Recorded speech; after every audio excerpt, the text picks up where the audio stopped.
శబరిమల అయ్యప్ప స్వామి ఆలయంలో 4.5 కిలోల బంగారం పోయిందన్న వార్తలు దేశవ్యాప్తంగా భక్తులను కలిచివేశాయి. స్వామి బంగారం దోపిడీకి గురైందనే ఆరోపణలు దేశం మొత్తం సంచలనంగా మారాయి. ఇప్పుడు మన తిరుపతి గోవిందరాజస్వామి ఆలయంలో ఏకంగా 50 కిలోల బంగారం మాయమైందనే ఆరోపణల్ని వెంకటేశ్వర స్వామి భక్తులు అస్సలు జీర్ణించుకోలేకపోతున్నారు.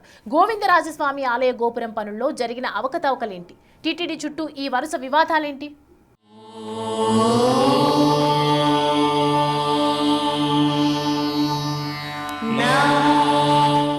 కలియుగ దైవం శ్రీ వెంకటేశ్వర స్వామి కొలువైన తిరుమల కొండపైనే కాదు, కొండ కింద కూడా అక్రమాలు బయటపడుతున్నాయి. ఇప్పటికే తిరుమల పరకామణిలో చోరీ వ్యవహారం ఎంత దుమారం రేపిందో అంతా చూశాం.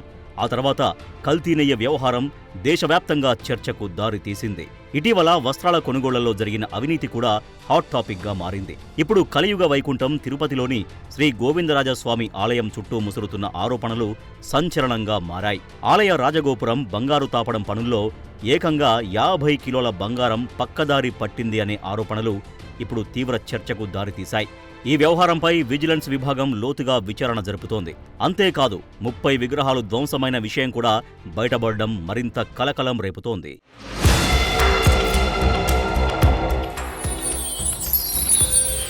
తిరుపతిలోని గోవిందరాజస్వామి ఆలయానికి ఎంతో చారిత్రక ప్రాముఖ్యత ఉంది. వైసీపీ ప్రభుత్వ హయాంలో 2022-23 మధ్యకాలంలో ఆలయ విమాన గోపురానికి బంగారు తాపడం పనుల కోసం తిరుమల తిరుపతి దేవస్థానం బోర్డు సుమారు 100 కిలోల బంగారాన్ని కేటాయించింది. ఈ ప్రక్రియలో భారీ అవకతవకలు జరిగాయని, కేటాయించిన దానిలో 50 కిలోల బంగారం మాయమైందనే ఆరోపణలు సంచలనంగా మారాయి. నిబంధనల ప్రకారం 9 పొరల తాపడం చేయాల్సి ఉండగా కేవలం 2 పొరలు మాత్రమే వేసి దాదాపు సగం బంగారాన్ని పక్కదారి పట్టించారు అనేది ప్రధాన ఆరోపణ. అంతేకాదు తాపడం పనులు జరుగుతున్న సమయంలో గోపురానికి ఉన్న సుమారు 30 పురాతన విగ్రహాలు దెబ్బతిన్నాయని చెబుతున్నారు. విగ్రహాలు దెబ్బతిన్నా వాటిని తిరిగి ఏర్పాటు చేయకుండా అలాగే బంగారం తాపడం పనులు చేశారు అనే ఆరోపణలు అప్పట్లోనే వచ్చాయి. దీనివల్ల ఆలయ పవిత్రతకు, వారసత్వానికి భంగం కలిగిందని హిందూ సంఘాలు ఆందోళన వ్యక్తం చేస్తున్నాయి. అప్పట్లో ఈ అంశంపై ఫిర్యాదులు వచ్చినా టీటీడీ ఉన్నతాధికారులు వాటిని పట్టించుకోలేదని, ఆందోళనలను అణిచివేసే ప్రయత్నం చేశారనే విమర్శలు ఉన్నాయి. విగ్రహాలు దెబ్బతిన్న విషయం బయటకు రాకుండా ఆనాటి టీటీడీ బోర్డులోని కొందరు కీలక వ్యక్తులు జాగ్రత్త పడ్డారు అనే చర్చ కూడా ఉంది. బంగారం గోల్మాల్ ఆరోపణలపై దర్యాప్తు చేసేందుకు టీటీడీ విజిలెన్స్ విభాగం రంగంలోకి దిగింది. గోవిందరాజస్వామి ఆలయం విమాన గోపురం పనులకు అసలు కాంట్రాక్టర్ను కాదని సబ్లీజ్ కింద వేరే ఇద్దరికి పనులు అప్పజెప్పినట్లు దేవస్థానానికి ఫిర్యాదులు అందాయి. ప్రస్తుతం ఈ అంశాలన్నింటిపై విజిలెన్స్ విభాగం విచారణ చేపట్టింది. అప్పటి ఫిర్యాదుదారుల నుంచి వివరాలు సేకరించడంలో నిమగ్నమైంది.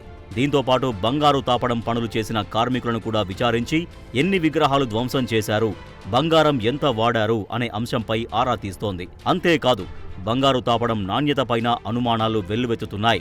గోపురానికి చేసిన బంగారం పూత రంగు మారుతోందని, అక్కడ వాడింది అసలు బంగారమా లేక తక్కువ నాణ్యత కలిగిన లోహమా అనే సందేహాలు కూడా భక్తులు, హిందూ ధార్మిక సంస్థల ప్రతినిధుల నుంచి వ్యక్తమవుతోంది. కాంట్రాక్టు విషయంలో పారదర్శకత లేకపోవడం మరిన్ని ప్రశ్నల్ని లేవనెత్తుతోంది.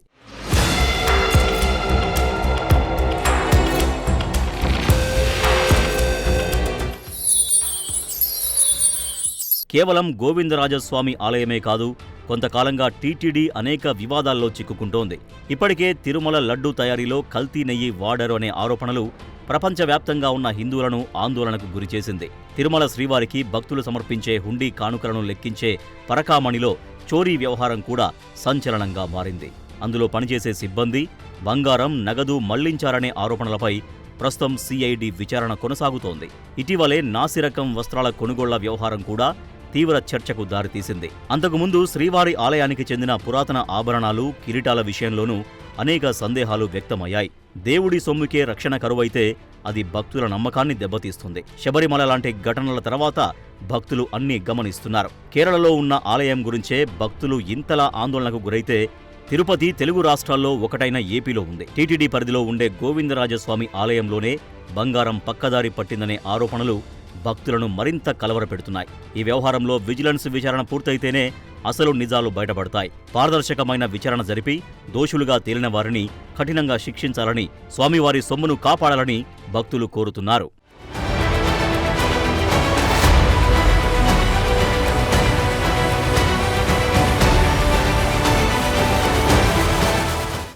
టీటీడీ తిరుపతిలోని గోవిందరాజస్వామి ఆలయ గోపురానికి బంగారు తాపడం ఎందుకు చేయించాలనుకుంది?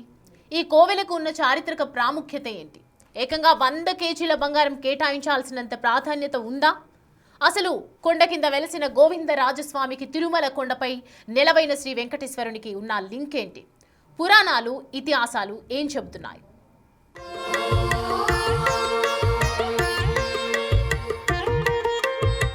తిరుపతి అనగానే ముందుగా అందరికీ గుర్తొచ్చేది తిరుమల కొండపై కొలువైన వెంకటేశ్వర స్వామి మాత్రమే. కానీ కొండపై నుంచి అడుగు కిందకు వేయగానే మనకు దర్శనమిచ్చే మరో అద్భుతమైన క్షేత్రం శ్రీ గోవిందరాజస్వామి ఆలయం. ఈ ఆలయ విమాన గోపురానికి తిరుమల తిరుపతి దేవస్థానం సుమారు 100 కిలోల బంగారంతో తాపడం చేయించాలని నిర్ణయించడం వెనుక ఎంతో విశిష్టత, పురాణ నేపథ్యం, చారిత్రక ప్రాధాన్యతలున్నాయి. తిరుమల కొండపై శ్రీవారి ఆలయానికి ఎంత ప్రాముఖ్యత ఉందో తిరుపతిలో ఉన్న గోవిందరాజస్వామి కోవెలకు కూడా విశేషమైన ప్రాధాన్యత ఉంది. పురాణాల ప్రకారం ఆ శ్రీనివాసుడు పద్మావతి దేవిని వివాహం చేసుకున్నప్పుడు ఆ పెళ్లి ఖర్చుల కోసం కుబేరుడి దగ్గర అప్పు తీసుకున్నాడు. ఆ అప్పును లెక్కగట్టడానికి, ఆర్థిక వ్యవహారాలను పర్యవేక్షించడానికి తన అన్నగారైన గోవిందరాజస్వామిని ఇక్కడే ఉండమని శ్రీనివాసుడు కోరినట్లు చెప్తారు. అందువల్ల గోవిందరాజస్వామిని లెక్కల దేవుడని పిలుస్తారు.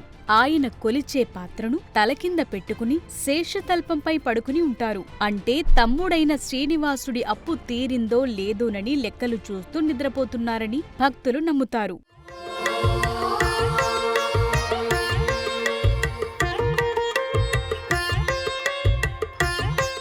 తిరుమల క్షేత్ర నియమం ప్రకారం పురాతన కాలం నుంచి ఓ ఆచారముంది. తిరుమలకు వెళ్లే భక్తులు ముందుగా కింద ఉన్న గోవిందరాజ స్వామిని దర్శించుకుని ఆయన అనుమతి తీసుకున్న తరువాతే కొండపైకి వెళ్లాలి. ఎందుకంటే ఆయన ఈ ప్రాంతానికి యజమానిగాను, శ్రీ వెంకటేశ్వర స్వామికి ప్రతినిధిగాను కొలువయ్యున్నారు. ఇంకొందరు పరిశోధకుల అభిప్రాయం ప్రకారం చిదంబరంలో ఉన్న స్వామివారి ఇక్కడికొచ్చారని చెప్తుండగా, పురాణాల ప్రకారం మాత్రం గోవిందరాజ స్వామి స్వయాన శ్రీనివాసుడికి అన్నగారని చెప్తున్నారు. కుబేరుడు ఇచ్చిన అప్పును కొలిచేటప్పుడు గోవిందరాజస్వామి ఆ బంగారాన్ని తూకం వేస్తూ అలసిపోయి ఇక్కడ విశ్రాంతి తీసుకుంటున్నారని క్షేత్ర పురాణం వివరిస్తోంది. ఈ గోవిందరాజస్వామి ఆలయానికి 900 ఏళ్లకు పైగా చరిత్ర ఉంది.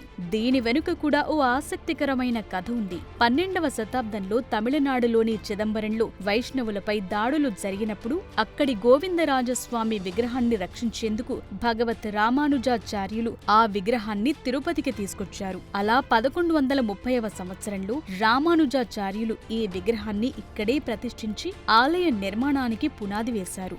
దీనివల్ల తిరుపతి నగరం ఆధ్యాత్మిక కేంద్రంగా ఎదిగింది.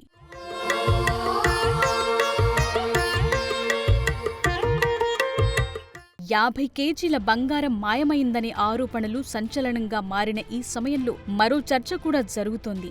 గోవిందరాజస్వామి ఆలయ గోపురానికి బంగారు తాపడం పనులు చేయించేందుకు 100 కేజీల బంగారాన్ని ఎందుకు కేటాయించాల్సి వచ్చిందనే ప్రశ్నలు కూడా తలెత్తుతున్నాయి. ఎందుకంటే 100 కేజీల బంగారం అంటే సామాన్య విషయం కాదు. కాకపోతే దీని వెనుక టీటీడీకి కొన్ని బలమైన కారణాలుండొచ్చంటున్నారు. వైఖానస ఆగమ శాస్త్రం ప్రకారం అత్యంత పురాతనమైన మహిమాన్వితమైన ఆలయాల గోపురాలకు బంగారు తాపడం చేయటం వల్ల ఆ ఆలయ శక్తి పెరుగుతుందని నమ్ముతారు. తిరుమలలో శ్రీ వెంకటేశ్వర స్వామి కొలువయ్యున్న ఆనంద నిలయానికి ఉన్నట్లే కొండ కింద కొలువైన గోవిందరాజస్వామి ఆలయ విమాన గోపురానికి కూడా బంగారు మెరుపులు అద్దటం ద్వారా ఈ క్షేత్రానికి సైతం ప్రపంచవ్యాప్త గుర్తింపు తీసుకురావాలన్నది టీటీడీ లక్ష్యం. అంతేకాదు దక్షిణ భారతదేశంలోని అతిపెద్ద ఆలయాల్లో ఇది ఒకటి.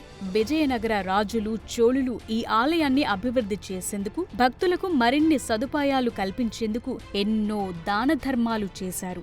ఆ వైభవాన్ని పునరుద్ధరించే ఉద్దేశంలో భాగంగానే స్వర్ణతాపడం పనులు చేపట్టి ఉంటారని చెప్తున్నారు.